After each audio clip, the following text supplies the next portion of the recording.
जोहार एंड जय हिंद दोस्तों। आप लोग कैसे हैं? मेरे ख्याल से अच्छे होंगे जैसे अपन प्रिपरेशन कर रहे होंगे। तो दोस्तों आज से मैं आप लोग के लिए सीडीपी, ठीक है, सीडीपी जो जो कि दोस्तों आप लोग का और टेट, झारखंड टेट की एग्जामिनेशन में यहाँ से आप लोग का 30 क्वेश्चन देखने को मिलेगा। चाहे हम लोग और पेपर 1 की बात करते हैं, चाहे दोस्तों पेपर 2 की बात करते हैं, सभी के लिए दोस्तों इम्पोर्टेंट रहने वाला है। ठीक है, तो आज से दोस्तों हम लोग करने वाले हैं झारखंड टेट की सीडीपी की क्लास। ठीक है, जो कि दोस्तों मोस्ट इम्पोर्टेंट रहने वाला है। ठीक है, आप लोग आगामी आने वाले और जेडेट की एग्जामिनेशन में दोस्तों आप लोग को यहाँ से प्रश्न देखने को मिलेगा। ठीक है, और दोस्तों ये जो न्यू सिलेबस आने वाला है उसी के पैटर्न के अकॉर्डिंग रहने वाला है। ठीक है, और यही सब आप लोग का टॉपिक और न्यू सिलेबस में भी देखने को मिलेगा, जो मतलब जेन्युइन है, जो सारा एग्जामिनेशन में रहता है टेट के एग्जामिनेशन में, वो आप लोग का सिलेबस लेकर आए हैं, जो कि दोस्तों आज हम लोग देखेंगे। ठीक है, देखिए बाल विकास हम शिक्षा शास्त्र में दोस्तों देखिए हम लोग देखने वाले हैं क्या, बाल विकास की अवस्थाएं चरण, यानी कि topic stage of child development. देखिए सबसे पहले हम लोग थ्योरी क्लास कर लेंगे, देन उसके बाद हम लोग उसका कुछ जो प्रीवियस ईयर क्वेश्चन है एमसीक्यू उसका करेंगे इसी टॉपिक से। ठीक है, और बाल विकास की अवस्थाएं से दोस्तों आप लोग का 2 से 3 प्रश्न आप लोग को देखने को मिलेगा। ठीक है, 2 से 3 प्रश्न देखने को मिलेगा। ठीक है, तो चलिए दोस्तों बाल विकास की अवस्थाएं चरण देखते हैं सबसे पहले। ठीक है, तो देखिए अवस्था में जानेंगे, देखिए शिशुअवस्था, ठीक है, जिसको इंग्लिश में इन्फेंसी बोला जाता है। इसका काउंट किया जाता है दोस्तों और जन्म से 3 वर्ष तक। ठीक है, जन्म से 3 वर्ष हो जाएगा। बाल्यावस्था में दोस्तों चाइल्डहुड, जिसका काउंट किया जाता है 3 से 12 वर्ष।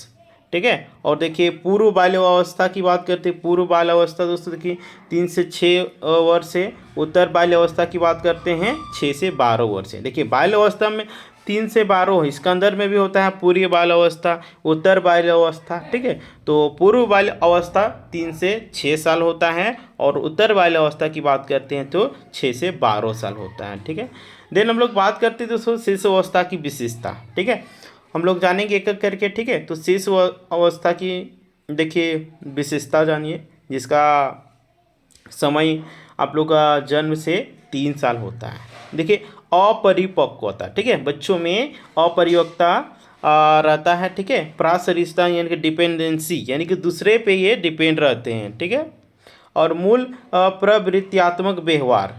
ठीक है, देखिए इन क्या है, इनसेक्टिएक्टिव बिहेवियर। ठीक है, यानी कि इनके व्यवहार में चेंजेज आने लगता है। ठीक है, संवेदनशीलता, इमोशनली होने लगते हैं, है ना। तो दोस्तों ये आप लोग का अवस्था था। ठीक है, शिशु अवस्था की विशेषता था। ठीक है, देन हम लोग बात करते हैं बाल्यावस्था की विशेषता। देखिए बाल्यावस्था में आप सभी को बताएं पूर्व बाल्यावस्था होता है और उत्तर बाल्यावस्था होता है। तो देखिए पूर्व बाल्यावस्था में बच्चे बहुत जिद्दी होते हैं और देखिए खेलना पसंद करते हैं और जिज्ञासा रहता है, कोई चीज़ को सीखने का जिज्ञासा रहता है, नकल करने की प्रवृत्ति का विकास और पूर्व बाल्यावस्था में आ जाता है। उत्तर बाल्यावस्था की बात करते हैं, देखिए चेतना में नैतिकता का विकास हो जाता है, वास्तविक जगत से संबंध, सामाजिक गुणों का विकास होने लगता है ना। जो समाज में रहते रहते सामाजिक गुणों का रहने से ही ये विकास होने लगता है। सामाजिक गुण में जैसे दोस्तों आप लोग का हो गया, देखिए जैसे कि और लोगों के साथ कैसे बात करना चाहिए, अपने माँ पापा का इज्जत करना चाहिए, अपने छोटे बड़ों का सम्मान करना चाहिए, इस तरह का सामाजिक गुणों का विकास हो जाता है। देन दोस्तों हम लोग बात करते हैं किशोरावस्था की विशेषता। एक होता है किशोरावस्था। ठीक है, किशोरावस्था में क्या होता है, शारीरिक विकास होने लगता है ना, और इनका मानसिक विकास भी होता है, राइट। घनिष्ठ व्यक्तिगत मित्रता और मित्रता बढ़ने लगता है, और ये किशोरावस्था में ही बालक जो होते हैं ये अपने घर के अलावा ज़्यादा मतलब विश्वास करने लगते हैं अपने दोस्तों के पास। स्वतंत्रता वो विद्रोही की भावना उत्पन्न होने लगता है ना, और बच्चों में उस समय आज़ादी की भावना आने लगता है। ठीक है, और कोई भी चीज़ सही है तो सही का वो समर्थन करने लगता है, गलत है तो उसका विरोध करने लगता है। तो इस तरह स्वतंत्रता और विद्रोह की भावना उत्पन्न होने लगती है। अब देखिए शारीरिक विकास, शारीरिक विकास में आप लोग को देखिए शिशुअवस्था क्या है, शिशुअवस्था है। तो देखिए शिशुअवस्था में बालक का भार बालिका से अधिक होता है। शिशुअवस्था में बालक का भार बालिका से क्या होता है, ये सब प्रश्न पूछा गया है, ठीक है, कि शिशुअवस्था में बालक का भार कैसा होता है, लड़की बालिका से अधिक होता है कि कम होता है, कि कोई चेंज नहीं होता है, कि कैसा होता है। तो ये शिशुअवस्था में बालक का जो भार होता है बालिका से अधिक होता है। बालक का भार देखिए 7.15 पौंड, ठीक है, जो कि 3 kg और 200 ग्राम अधिक रहता है, ठीक है। और बालिका का भार देखिए 7.13 पौंड रहता है, ठीक है। लंबाई की बात करते हैं तो इस अवस्था में, ठीक है, और 3 वर्षों तक बच्चों के विकास की गति तीव्र होती है, ठीक है। शारीरिक विकास में शिशु अवस्था में 3 वर्ष तक बच्चों की विकास की गति जो होता है बहुत ही तेज़ी से होता है, राइट। देखिए सिर व मस्तिष्क का विकास देखिए शिशु अवस्था में। देखिए नवजात शिशु एक समूह की लंबाई उसके शरीर की कुल लंबाई का 44 सेंटीमीटर होता है, ठीक है। आगे है देखिए हड्डियाँ देखिए शिशु अवस्था में 270, और देखिए कैल्शियम फास्फोरस की बनी होती है। हड्डी किस चीज़ की बनी होती है, कैल्शियम फास्फोरस। देन हम लोग बात करते हैं बाल अवस्था। क्या बात करते हैं, बाल अवस्था के बारे में। देखिए तो बाल अवस्था में भार जो रहता है पर्याप्त वृद्धि होता है, इसमें वृद्धि होता है जो होना चाहिए, ठीक है। लंबाई कम बढ़ती है, बाल अवस्था में क्या होता है कि लंबाई कम बढ़ता है। हड्डियाँ जो कि 10-12 वर्ष की आयु में हड्डियों की दीर्घता होने लगती है, ठीक है। दांत, दूध के दांत गिरने लगते हैं, अस्थायी दांत आने लगते हैं। देखिए बाल अवस्था में जो बच्चा का दांत रहता है वो टूटने लगता है, और जो अस्थायी दांत होता है, परमानेंट दांत होता है, वो आने लगता है, ठीक है। देखिए आगे है किशोरावस्था। किशोरावस्था जैसा कि इसका स्टेज है और 13 से 18 वर्ष, कितना है 13 से 18 वर्ष इसको रखा गया है। देखिए किशोरावस्था में क्या होता है, लंबाई में वृद्धि होती है, ठीक है। देखिए 14 से 15 साल में गर्ल्स 90% एज की बढ़ती है, ठीक है, और 14 से 15 साल में बॉयज जो रहते हैं 57% ही बढ़ते हैं। और देखिए किशोरावस्था में भार में वृद्धि होने लगता है, त्वचा व नाल निर्बल हो जाते हैं, ठीक है। दांतों का विकास देखिए 13 वर्ष तक 27-28 दांत निकल आते हैं, वो शेष दांत किशोरावस्था में निकलते हैं। देखिए आगे है आप लोग का एक टॉपिक है संवेगात्मक विकास, यानी कि इमोशनल डेवलपमेंट। इमोशनल डेवलपमेंट क्या है उसके बारे में आप लोग जान लीजिए। देखिए शिशुअवस्था में संवेगात्मक विकास होता है, ठीक है। तो देखिए अर्थ, क्रोध व प्रेम ही संवेग है, ठीक है। जैसे कि किसी से गुस्सा करना है ना, किसी से प्रेम करना, ये सब क्या है, एक प्रकार का संवेग है, ठीक है, इमोशनल है ना। थोड़ी थोड़ी देर में संवेग बदलता है, सही बात है बच्चों का, थोड़ा थोड़ा देर में संवेग बदलता है, कभी रोने लगेगा तो कभी हंसने लगेगा, है ना, इस तरह होने लगता है। देखिए बाल अवस्था में संवेगात्मक विकास, तो हम लोग शिशुअवस्था में संवेगात्मक विकास जान लिए, आप जानेंगे बाल अवस्था में संवेगात्मक विकास। इसमें क्या होता है, देखिए संवेग में अस्थायित्व ठहराव आना शुरू हो जाता है, जो कि बच्चा में जो इमोशनल होता है वो रुकने लगता है कुछ देर तक, है ना। शिशुअवस्था में तो तुरंत इमोशनल हो जाएगा, तुरंत शांत हो जाएगा, है ना। देखिए संवेग वो समाज के नियमों में संयोजन करने लगता है, यानी कि जो इमोशनल है और जो समाज में नियम बने हुए रहते हैं कि माता पिता की इज्जत करना चाहिए, है ना, बड़े छोटों का सम्मान करना चाहिए, और गाली गलौज नहीं करना चाहिए, हमेशा बड़ों का पैर छूना चाहिए, इस तरह का नियमों में जो बाल्यावस्था में छात्र होते हैं वो समायोजन यानी कि सम्मिलित होने लगते हैं, राइट। नेक्स्ट देखिए, नेक्स्ट इसमें और क्या है, ईर्ष्या, घृणा और प्रतिस्पर्धा की भावना भी प्रकट होने लगती है। देखिए बाल्यावस्था में गुस्सा भी होने लगता है, नफरत भी करने लगता है ना, और जो विरोध का भी भावना जो उत्पन्न होता है ये बाल्यावस्था में बच्चों में आने लगता है। और देखिए बाल्यावस्था में बच्चे झूठ बोलकर भी बचना चाहते हैं, है ना, और झूठ बोलने लगते हैं, पूछ देगा झूठ बोलना स्टार्ट बच्चा कौन सी अवस्था में करते हैं, तो इसका बिल्कुल राइट आंसर हो जाएगा बाल्यावस्था। राइट। नेक्स्ट देखिए, हम लोग जान लिए शिशुअवस्था की संवेगात्मक विकास एंड जान लिए हम लोग क्या बाल्यावस्था की संवेगात्मक विकास। तो हम लोग जानेंगे क्या अब किशोरावस्था में संवेगात्मक विकास यानी कि इमोशनल डेवलपमेंट एडोलसेंस। राइट। तो देखिए इसमें दिया हुआ न तो बालक है और न ही बड़ा संवेगात्मक अस्थिरता सबसे अधिक है। देखिए किशोरावस्था में तो बालक न ही तो बालक रहता है और न ही बहुत ज़्यादा बड़ा हो जाता है। ठीक है, इसलिए इसमें संवेगात्मक जो अस्थिरता रहता है सबसे अधिक रहता है। ठीक है, यानी कि संवेगात्मक का जो भावना रहता है, इमोशनल जो भावना रहता है वो स्थिर रहता है, अस्थिर रहता है। देखिए प्रेम, दया, क्रोध, सहानुभूति जैसे संवेग अस्थायी हो जाते हैं। ठीक है, देखिए उधर आप लोग शिशुअवस्था हो गया, बाल्यावस्था हो गया, ये समय अस्थिर रहता है आपका इमोशनल, है ना, लेकिन वही किशोरावस्था में जो रहता है इसका अस्थायी हो जाता है। प्रेम, दया, क्रोध, सहानुभूति ये सब क्या है, इमोशनल है, इमोशन है ना, संवेगात्मक है, नियंत्रण नहीं रख पाता, अन्यायी के लिए चिंतित रहना, है ना, कहीं भी कुछ गलत चीज़ हो रहा है तो उसके लिए किशोरावस्था में युवक जो होते हैं वह शांत नहीं रहते, बहुत ही चिंतित रहते हैं कि ये कैसे हो रहा है, ये नहीं होना चाहिए। जैसे कभी झारखंड में नौकरी नहीं मिल रहा है तो बच्चा लोग भी चिंतित हो रहे हैं कि हम लोग का भैया सबका नहीं हो रहा तो हम लोग का कैसे होगा, एक प्रकार का चिंता हो रहा है। ठीक है, प्रयास में असफल तो घोर निराश। देखिए किशोरावस्था में अगर विद्यार्थी फेल हो जाते हैं, अभ्यास असफल हो जाते हैं तो निराश हो जाते हैं, है ना, उदास हो जाते हैं। वही उत्तर बाल्यावस्था, पूर्व बाल्यावस्था, शिशुअवस्था में ये सबको नहीं देखने को मिलता है। राइट। कम प्रवृत्ति की तीव्रता। ठीक है, हार्मोन चेंज होने लगता है विद्यार्थियों में।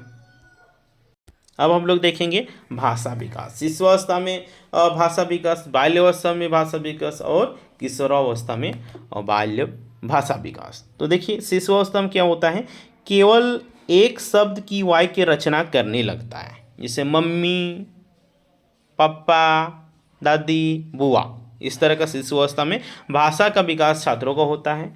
देन कई वस्तुओं को एक ही नाम से बुलाया जाता है। ठीक है, शिशुअवस्था में कई ऐसे वस्तु होते हैं जिसको एक ही नाम से बुलाया जाता है, जैसे कि दादी है ना, दादी को दादी बुला रहा है, दादा है तो दादा को भी दादी कह के बुला रहा है। तो इस तरह के यानी एक ही वस्तु को एक ही नाम से, कई वस्तुओं को एक ही नाम से शिशुअवस्था में बुलाया जाता है। ठीक है, यही भाषा का विकास हुआ। देखिए बाल्यावस्था में भाषा का विकास देखिए कैसे होता है, भाषा का विकास इसमें होता है। ठीक है, ये बालिकाओं का भाषा विकास अधिक होता है। ठीक है, देखिए बालक का बाल्यावस्था में भाषा विकास थोड़ा कम होता है, लेकिन जो लड़की लोग होती है उन लोग का थोड़ा लड़का से अधिक होता है। राइट। नेक्स्ट किशोरावस्था। ठीक है, किशोरावस्था में भाषा का विकास कैसे होता है, क्या होता है। देखिए भाषा अस्पष्टता, सूक्ष्मता, भावों की गहराई, शब्दों की जटिलता, उच्चारण में शुद्धता हो जाता है। यानी कि जो बच्चा होता है भाषा विकास में किशोरावस्था में ये इसका भाषा जो होता है अस्पष्ट एंड क्लियर बोलने लगता है। ठीक है, यानी कि शुद्ध बोलने लगता है, जिस तरह का एक विद्यार्थी से उम्मीद किया जा सकता है उस तरह से उच्चारण भी अच्छे तरीके से, यानी कि समाज से वो घुल मिल जाता है और अच्छे तरीके से वो भाषा का प्रयोग करने लगता है और बोलने लगता है। राइट। देखिए कल्पना शक्ति का चरम कहानीकार, चित्रकार, नाटककार, अभिनेता बनने की सोचता है। ठीक है, देखिए किशोरावस्था में जो बालक होता है ये इसमें जो चिंतनशील आने लगता है, कल्पना आने लगता है ना, फ्यूचर के बारे में सोचने लगता है, और कहानीकार जैसे चित्रकार, नाटककार, अभिनेता, है ना, ये सब बनने का उनमें मन में एक प्रकार का सोच उत्पन्न होने लगता है। राइट।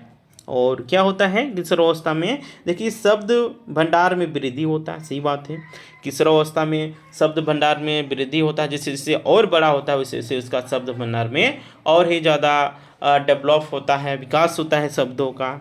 राइट। तो आप सभी को ये सब समझ में आ गया।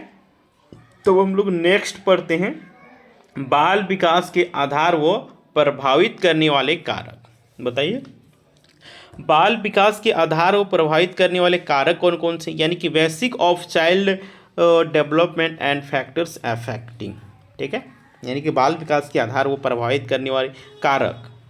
तो देखिए कारक कौन कौन से हैं। पहला कारक है आनुवंशिकता व वातावरण। ठीक है, बाल विकास के आधार को प्रभावित करने वाले कारक आनुवंशिकता व वातावरण सबसे पहला है। तो हम लोग जानेंगे आनुवंशिकता कैसे ये प्रभावित करता है ना। तो देखिए आनुवंशिकता को ही इंग्लिश में क्या बोलते हैं, हेरिडिटी बोलते हैं। क्या बोलते हैं दोस्तों, हेरिडिटी बोलते हैं, राइट। तो देखिए व्यक्ति को अपने माता पिता के शारीरिक व मानसिक गुण प्राप्त होते हैं। सही बात है। देखिए जो विद्यार्थी है, ठीक है, उनके माता पिता के शारीरिक गुण, उन मानसिक गुण उनके बच्चों में भी देखने को मिलता है, राइट। यही आनुवंशिकता का मतलब जान लीजिए, पीढ़ी दर पीढ़ी बढ़ना। जैसे आपका माता का या फिर पापा का बाल जल्दी पकता है तो उसका बच्चा का भी जल्दी ही पकेगा। ये क्या है, आनुवंशिकता। यानी कि एक पीढ़ी से दूसरी पीढ़ी में हस्तांतरण होना ही आनुवंशिकता कहलाता है, हेरिडिटी कहलाता है। ठीक है, देखिए आगे है गर्भधारण के समय। देखिए 3 क्रोमोसोम शुक्राणु के 23 क्रोमोसोम अंडाणु ओवम के मिलते हैं। कुल क्रोमोसोम 23 जोड़े होते हैं। अच्छा देखिए गर्भाधारण के श्रम, देखिए 23 जोड़ा क्रोमोसोम शुक्राणु और 23 जोड़ा आपका क्रोमोसोम अंडाणु होते हैं। ठीक है, कुल क्रोमोसोम की संख्या 23 जोड़ा होता है। और टोटल गुणसूत्र की बात करते हैं मनुष्य में 46 होता है, राइट।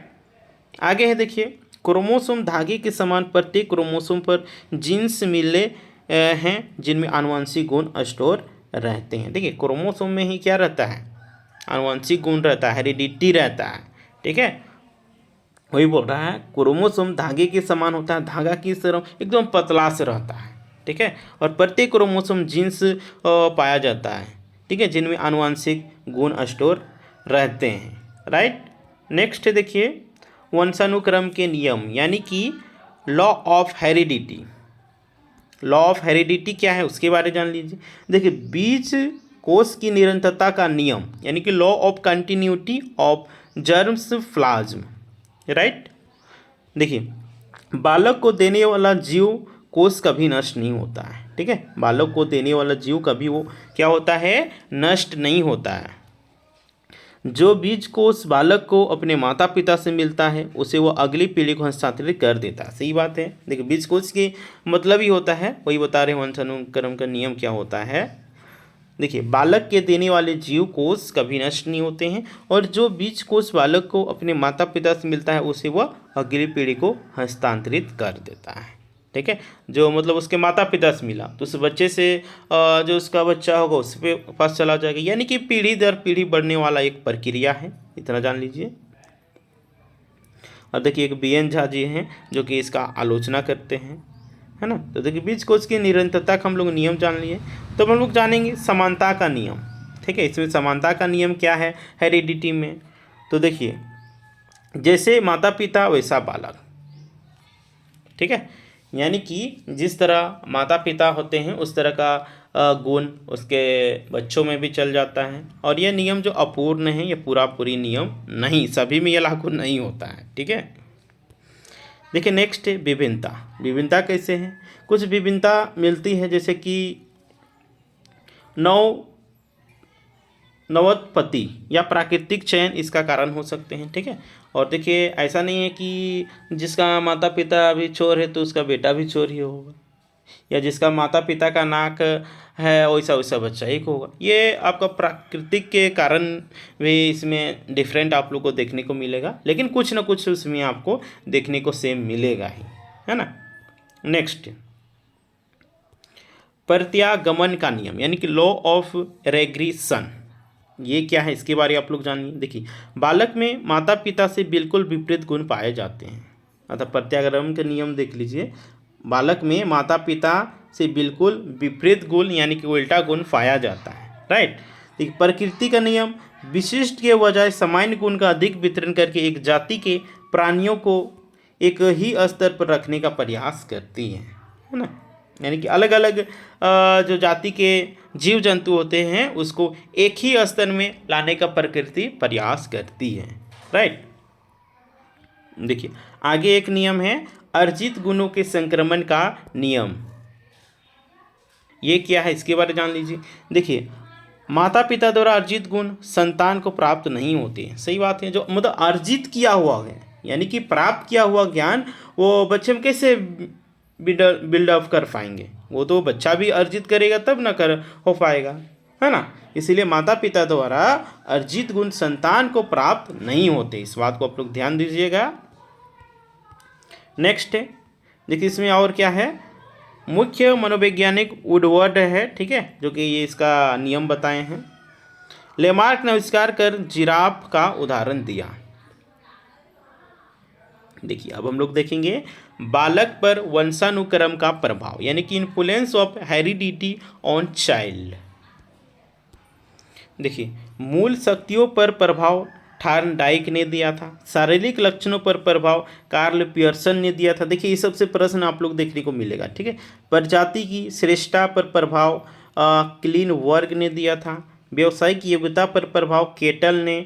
चरित्र का प्रभाव डगडेल ने। महानता का प्रभाव गाल्टन ने। नेक्स्ट है आपका देखिए बुद्धि पर प्रभाव गोड़ाई ने दिया था। अब हम लोग देखिए आनुवंशिकता का प्रभाव पढ़ लिए बालकों में, तो अब हम लोग पढ़ेंगे वातावरण का प्रभाव क्या होता है ना। यानी कि इन्वायरमेंट का इफेक्ट क्या पड़ता है। देखिए आसपास का माहौल वे सभी उत्तेजनाओं जो गर्भाधान से मृत्यु तक हमें प्रभावित करती है वही वातावरण है। जैसे कि आसपास में वातावरण से आप लोग समझ लीजिए, अगर आसपास में आपके दोस्त यार चोर डकैत होंगे तो जाहिर सी बात है आप भी चोरी डकैत ही कीजिएगा। आप कहीं IAS ऑफिसर या कुछ अच्छा काम नहीं कीजिएगा। ये सब वातावरण पे बहुत बड़ा डिपेंड करता है, वही आप लोग को बताने जा रहे हैं। देखो वातावरण के प्रकार यानी कि टाइप्स ऑफ इन्वायरमेंट, ठीक है। तो देखिए आंतरिक वातावरण, आंतरिक वातावरण क्या होता है, गर्भाधारण से लेके जन्म तक, जब तक जन्म होता है तब तक और गर्भाधारण में है जबकि पेट में है तब तक। बाह्य वातावरण क्या है, एक्सटर्नल इन्वायरमेंट क्या है, तो इसके बारे में आप लोग जानिए। चारों ओर से जो दशाएं घेरे रहती है वही बाह्य वातावरण है। अनुकूल भौतिक वातावरण यानी कि फिजिकल इन्वायरमेंट। देखिए फिजिकल इन्वायरमेंट क्या है, ठीक है, इसके बारे में आप लोग जान लीजिए, ठीक है। सामाजिक वातावरण, ये सब क्या है, वातावरण के प्रकार हैं। तो दोस्तों हम लोग का ये चैप्टर था वो समाप्त हो चुका था। हम लोग अब इसका प्रीवियस ईयर क्वेश्चन देखते हैं, जो कि भारत के जितने भी टेट एग्जामिनेशन हुए हैं वो सबसे इम्पोर्टेंट क्वेश्चन है वो आप लोग लेके आए हैं। तो देखिए हम लोग का फर्स्ट नंबर क्वेश्चन है इस टॉपिक से, निम्न में से कौन सा मुख्य रूप से आनुवंशिकता संबंधी कारक है। आनुवंशिकता संबंधी कारक कौन सा है, आँखों का रंग, 60 गतिविधियों में भागीदारिता, समकक्ष व्यक्तियों के प्रति अभिवृत्ति, चिंतन पैटर्न। तो इसका राइट आंसर हो जाएगा आँखों का रंग। क्या बोले थे, आनुवंशिकता का मतलब ही होता है एक पीढ़ी से दूसरी पीढ़ी में हस्तांतरण होना, यानी कि जाना, यानी कि कुछ ना कुछ गुण उसमें दिखना। उसका नाक अपने मम्मी पापा की तरह दिखेगा, उसका मुंह दिखेगा, उसका गाल दिखेगा, उसका शरीर का जो ढांचा है वो दिखेगा। इसमें से देखिए 4 ऑप्शन दिया हुआ, इसमें से आपको क्या आनुवंशिकता देखने को मिला। क्या 60 गतिविधियों में भागीदारी, ये क्या होगा, कभी नहीं होगा। समकक्ष व्यक्तियों के प्रति अभिवृत्ति, क्या ये होगा, कभी नहीं होगा। चिंतन पैटर्न, चिंतन पैटर्न क्या आनुवंशिकता गुण आता है, नहीं आता है। तो ये आंखों का रंग बिल्कुल राइट आंसर हो जाएगा। नेक्स्ट देखिए, निम्न में से कौन सा सही नहीं है, निम्न में से कौन सा सही नहीं है, देखिए पढ़िए ध्यान से। वंशु क्या है, वंशानुक्रम माता पिता से संतान में गुणों का संचरण है। विकास प्राणी व उसके पर्यावरण की अंतःक्रिया का परिणाम है। वंशानुक्रम व्यक्ति की जन्म के बाद अर्जित विशेषताओं का परिणाम है। तो बताइए क्या ये सही है? बताइए, वंशानुक्रम व्यक्ति की जन्म के बाद अर्जित विशेषताओं का परिणाम है, तो ये नहीं है। ठीक है, आप सभी को बताए थे ना कि वंशानुक्रम व्यक्ति की जन्म के बाद अर्जित पर की विशेषताओं का परिणाम नहीं बल्कि पहले से ही होता है। ठीक है, मम्मी पापा के मिलने से ही ये वंशानुक्रम बच्चों में जाता है, उसके बाद जब जन्म लेता है उसके बाद ये दिखाई देता है। ठीक है, तो देखिए ये तो बिल्कुल रॉन्ग हो जाएगा, लेकिन इस प्रश्न के हिसाब से हम लोग का सी नंबर ऑप्शन बिल्कुल राइट आंसर हो जाएगा। ठीक है, और देखिए वंशानुक्रम माता पिता से संतान में गुणों में संचरण होता है, बिल्कुल सही बात है। और देखिए बी ऑप्शन में दिया हुआ विकास प्राणी और उसके पर्यावरण की अंतःक्रिया का परिणाम है ना। और जो विकास होता है प्राणी का उसके वातावरण के कारण ही होता है। ठीक है, इसीलिए हम लोग का बी भी सही है, ए भी सही है। ठीक है, और ये सी नहीं सही है। ठीक है, इसीलिए सी नंबर ऑप्शन बिल्कुल राइट आंसर हो जाएगा इस प्रश्न के हिसाब से। देखिए नेक्स्ट है, बच्चों में सीखने व सुनने के लिए अधिगम योग्य वातावरण के निम्न में से कौन सा उपयुक्त है, यानी कौन सा सबसे सही है, बताइए। बच्चों में सीखने व सुनने के लिए अधिगम योग्य वातावरण के लिए निम्न में से कौन सा उपयुक्त है। एक लंबे समय के लिए निष्क्रिय रूप से सुनना, क्या यह सही है? तो यह बिल्कुल रॉन्ग है। एक लंबे समय के लिए एक निष्क्रिय रह के नहीं सुनना होगा, सक्रिय रह के यानी कि एक्टिव रह के सुनना होगा, तब जाके हम लोग सीख पाएंगे। निरंतर गृह कार्य करते देना चाहिए? नहीं, कभी नहीं, निरंतर कभी भी गृह कार्य नहीं करते देना है। ठीक है, ये बिल्कुल रॉन्ग हो जाएगा। विद्यार्थियों को यह छूट देना कि क्या सीखना और कैसे सीखना, सही बात है। विद्यार्थियों को ये शिक्षा देना है, ये बतलाना है और ये छूट देना है कि बच्चा क्या सीखना चाहता है, उसकी अकॉर्डिंग ही शिक्षा दिया जाएगा। अगर धोनी को पढ़ाई करने के लिए दिया जाता तो क्या वो लाइफ में सक्सेस कर पाता? नहीं कर पाता। इसीलिए उसको, यानी कोई भी विद्यार्थी को जिसमें रुचि है उसके रुचि के अकॉर्डिंग ही एजुकेशन दिया जाना चाहिए, तब उसमें विकास होगा और वो तब सफलता प्राप्त कर पाएगा। ठीक है, तो ये डी ऑप्शन तो होगा नहीं, इसीलिए हम लोग का सी नंबर ऑप्शन बिल्कुल सही आंसर हो जाएगा। ठीक है, तो दोस्तों हम लोग थर्ड क्वेश्चन भी जान लिए। ठीक है, थर्ड का आप लोग का सी नंबर ऑप्शन बिल्कुल राइट आंसर हो जाएगा। नेक्स्ट देखिए, वंशानुक्रम का नियम कौन सा नहीं है? समानता, भिन्नता, प्रत्यागमन, अभिप्रेरण। तो बताइए इसका राइट आंसर क्या हो जाएगा? तो अभिप्रेरण। क्या हम अभी पढ़ाएं उसमें वंशानुक्रम का नियम है, क्या अभिप्रेरण था? तो नहीं था, समानता था, है ना, भिन्नता था, प्रत्यागमन था। ठीक है, इसलिए हम लोग का डी नंबर ऑप्शन इस प्रश्न के हिसाब से बिल्कुल राइट आंसर हो जाएगा। देखिए नेक्स्ट है, मानव व्यक्तित्व परिणाम। मानव व्यक्तित्व परिणाम क्या होते हैं उसके बारे जानिए। केवल आनुवंशिकता का होता है, पालन पोषण का, आनुवंशिकता और वातावरण की अंतःक्रिया से, या फिर केवल वातावरण से। तो इस प्रश्न का आंसर डायरेक्ट क्या हो जाएगा? मानव के व्यक्तित्व का परिणाम होता है कि उसके आनुवंशिकता से और आसपास के जो इन्वायरमेंट होते हैं वातावरण के अंतःक्रिया से ही और मानव के व्यक्तित्व का विकास होता है। ठीक है, इसीलिए सी नंबर ऑप्शन हम लोग का बिल्कुल राइट आंसर हो जाएगा। नेक्स्ट है देखिए, सामान्य पुरुष में एक्स वाई गुणसूत्र होते हैं, जबकि सामान्य महिला में क्या होते हैं? एक्स एक्स गुणसूत्र होते हैं, एक्स वाई वाई गुणसूत्र होते हैं, या फिर एक्स ट्रिपल एक्स गुणसूत्र होते हैं, या फिर एक्स वाई गुणसूत्र होते हैं। तो बताइए देखिए, पुरुष में, सामान्य पुरुष में एक्स वाई गुणसूत्र पाए जाते हैं, बिल्कुल सही बात है। ठीक है, और मानव शरीर में टोटल आप लोग का 46 गुणसूत्र पाया जाता है, और जोड़ा की बात करते हैं तो जोड़ा में ये 23 पाया जाता है। ठीक है, और महिलाओं में ये आप लोग का एक्स एक्स गुणसूत्र पाया जाता है। ठीक है, नेक्स्ट है,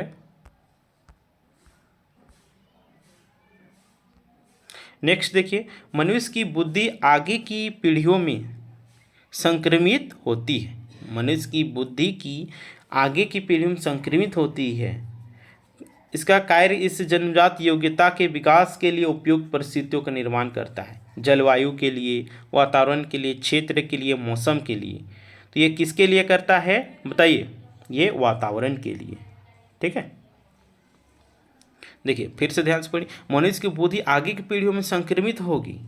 ठीक है, और जन्मजात विकास के लिए ये जो योग्यता है ये वातावरण पे डिपेंड करता है। ठीक है, संक्रमित होगा कि नहीं होगा ये वातावरण यानी कि आसपास के माहौल पे डिपेंड करता है। नेक्स्ट है,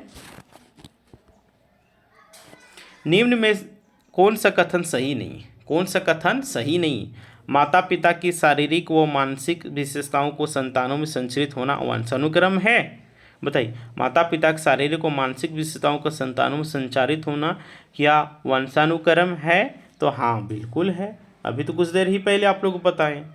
वंशानुक्रम माता पिता से संतान में गुणों का संचरण होता है। हाँ, बिल्कुल होता है। आगे है, वंशानुक्रम व्यक्ति की जन्मजात विशेषताओं का शोधन नहीं है। जन्मजात विशेषताओं का शोधन बिल्कुल है। ठीक है, तो इस हिसाब से ये प्रश्न हम लोग को रॉन्ग हो जाएगा। प्रश्न के हिसाब से नहीं, वंशानुक्रम के हिसाब से ये रॉन्ग हो जाएगा। और हम लोग प्रश्न क्या पूछा है, निम्न में कौन सा कथन सही नहीं है? तो हम लोग का यही सही नहीं है, सी नंबर ऑप्शन 8 का बिल्कुल राइट आंसर हो जाएगा। विकास प्राणी और उसके पर्यावरण की अंतःक्रिया से होता है। सही बात है, विकास जो होता है प्राणी के, उस जीव के, और जो आसपास के पर्यावरण होते हैं, वातावरण होते हैं, उसी के हिसाब से अंतःक्रिया से होता है। ठीक है, तो ये भी सही है, बी भी सही, ए भी सही, और हम लोग का सी रॉन्ग है। तो इसीलिए हम लोग का सी नंबर ऑप्शन इस प्रश्न के हिसाब से बिल्कुल सही आंसर हो जाएगा। नेक्स्ट है, देखिए 9 नंबर। एक 6 वर्ष की लड़की खेल कूद में असाधारण योग्यता का प्रदर्शन करती है। उसके माता पिता दोनों ही खिलाड़ी हैं, उसे नित्य प्रशिक्षण देते हैं। बहुत संभव है कि उसकी क्षमताओं निम्न दोनों के बीच परस्पर प्रतिक्रिया का परिणाम होगी। बताइए, फिर से ध्यान से सुनिए। एक 6 वर्ष की लड़की है, ठीक है, 6 वर्ष की लड़की है, ठीक है, कि लड़की खेल कूद में असाधारण योग्यता का प्रदर्शन करती है, यानी कि जो साधारण होता है, जो बच्चे प्रदर्शन करते उस तरह नहीं कर पाती। उसके माता पिता दोनों ही खिलाड़ी हैं, और उसके माता पिता दोनों ही खिलाड़ी हैं, उसे नित्य प्रशिक्षण देते हैं और रोज़ उसको प्रशिक्षण भी देते हैं खेलने के लिए। बहुत संभव है कि उसकी क्षमताओं निम्न दोनों के बीच परस्पर प्रतिक्रिया का परिणाम होगी। वृद्धि व विकास होगा, आनुवंशिकता व पर्यावरण डिपेंड करेगा, स्वास्थ्य व परिरक्षण, या फिर इनमें से कोई नहीं। इसका जो राइट आंसर हो जाएगा ये आनुवंशिकता और पर्यावरण पे डिपेंड करेगा। ठीक है, इसीलिए हम लोग का बी नंबर ऑप्शन बिल्कुल राइट आंसर हो जाएगा। नेक्स्ट है, देखिए प्रकृति पोषण विवाद निम्न में से किससे संबंधित है? बताइए, प्रकृति पोषण विवाद निम्न में से किससे संबंधित है? वातावरण व पालन पोषण से, व्यवहार व वातावरण से, वातावरण व जीव विज्ञान से, आनुवंशिकी व वातावरण से। बताइए, प्रकृति पोषण विवाद निम्न में से किससे संबंधित है? तो ये आप लोग को आनुवंशिकी और वातावरण से। ठीक है, इसलिए डी नंबर ऑप्शन बिल्कुल राइट आंसर हो जाएगा। और दोस्तों, इसी के साथ आज की हम लोग को क्लास यहाँ पे समाप्त होती है। उम्मीद करते हैं दोस्तों ये क्लास आप लोग को पसंद आया होगा और समझ में भी आया होगा। ठीक है, जो भी एनी डाउट होगा दोस्तों, अगर समझ में आया होगा तो आप लोग कमेंट करके बोल दीजिए कि यस सर समझ में आ गया। नहीं आया होगा तो फिर भी बता दीजिए क्या खामियां रह गया, उसमें और सुधार करने का प्रयास करेंगे और आप लोग के लिए और बेटर से बेटर कंटेंट लाने का प्रयास करेंगे, ताकि आप लोग का जेटेट में आप लोग का पास कर जाए, CDP में आप लोग 30 में 30 लाएँ। ठीक है, आप लोग इस तरह आप लोग पढ़ाया जाएगा, आप लोग को 30 में 30 आएगा, 100% आएगा। ठीक है, और दोस्तों एक बात आप लोग बता देना चाह रहे हैं, देखिए जौहर एग्जाम टीम के द्वारा दोस्तों आप लोग के लिए CDP का, ठीक है, CDP का दोस्तों आप लोग के लिए नोट्स तैयार किया गया है, जो कि दोस्तों मोस्ट इंपॉर्टेंट रहने वाला है। ठीक है, और इसी से दोस्तों प्रीवियस ईयर क्वेश्चन और प्रीवियस ईयर सिलेबस और भारत के जितने भी टेट एग्जामिनेशनें होती हैं उन सभी के अकॉर्डिंग दोस्तों आप लोग के लिए और ये आप लोग का CDP तैयार किया गया है, जो कि मोस्ट इंपॉर्टेंट रहने वाला। और दोस्तों इससे ही आप लोग का प्रश्न एग्जामिनेशन में देखने को मिलेगा। जितना भी आप लोग का जौहर एग्जाम टीम के द्वारा आप लोग नोट्स तैयार किया गया, इससे बाहर आप लोग को कुछ भी CDP में पढ़ने की आवश्यकता नहीं, इससे आप लोग बाहर एक भी प्रश्न नहीं जाएगा। ठीक है, तो देखिए दोस्तों इसके लिए आप लोग करना क्या होगा, एक नंबर दे रहे हैं, ठीक है, 8789125229। ठीक है, इस नंबर पे आप लोग क्या करना है, संपर्क करना है सबसे पहले। ठीक है, उसके बाद आप लोग क्या करना है, देखिए इस CDP की और नोट्स की आप लोग प्राइस की बात करते हैं तो 150 रखा गया। ठीक है, 150 रखा गया दोस्तों। अगर आप लोग परचेस करना चाहिए तो इस नंबर पे आप लोग फ़ोनपे, गूगल पे, पेटीएम जो भी होगा आप लोग कर दीजिएगा। उसके बाद आप लोग स्क्रीनशॉट इसी व्हाट्सअप नंबर पे डाल दीजिएगा। उसके बाद बता दीजिएगा सर हमको CDP का नोट्स चाहिए। उसके बाद जो हर एग्जाम टीम के द्वारा दोस्तों आप लोग को 2 मिनट के अंदर में नोट्स प्रोवाइड करवा दिया जाए। अगर दोस्तों आप लोग को 30 में 30 CDP में लाना है तो ठीक है, आप लोग को इससे जो भी सिलेबस आप लोग को बताया गया है इससे बाहर आप लोग कुछ भी पूछा जाने वाला नहीं है, ठीक है ना। तो इस वीडियो को शेयर कर दीजिएगा ताकि जितने भी जेटेट की तैयारी करने वाले कैंडिडेट होंगे सभी के पास वीडियो पहुंच सके, सभी लोग इसका फ़ायदा उठा सकें, ठीक है। और अभी तक आप लोग जो एग्जाम में नए होंगे तो बोलिए जो सब्सक्राइब कर लेना है एंड बेल आइकन को प्रेस कर देना है ताकि जब भी इसी प्रकार का वीडियो आएगा तो आप लोग सबसे पहले नोटिफिकेशन मिल सकेगा। तो ठीक है दोस्तों, फिर मिलते हैं नेक्स्ट वीडियो में, तब तक के लिए टाटा बाय बाय जोहार।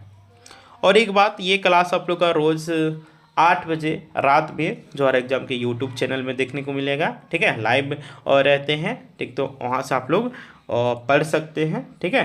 रात के 8 बजे, इस बात को ध्यान दीजिएगा, रात के 8 बजे रोज़ आप लोग का जो एग्जाम यूट्यूब चैनल में CDP क्लास देखने को मिलेगा। अगर और कोई सा सब्जेक्ट का क्लास चाहिए तो आप लोग बता दीजिएगा, उसके लिए व्यवस्था कर देंगे, ठीक है।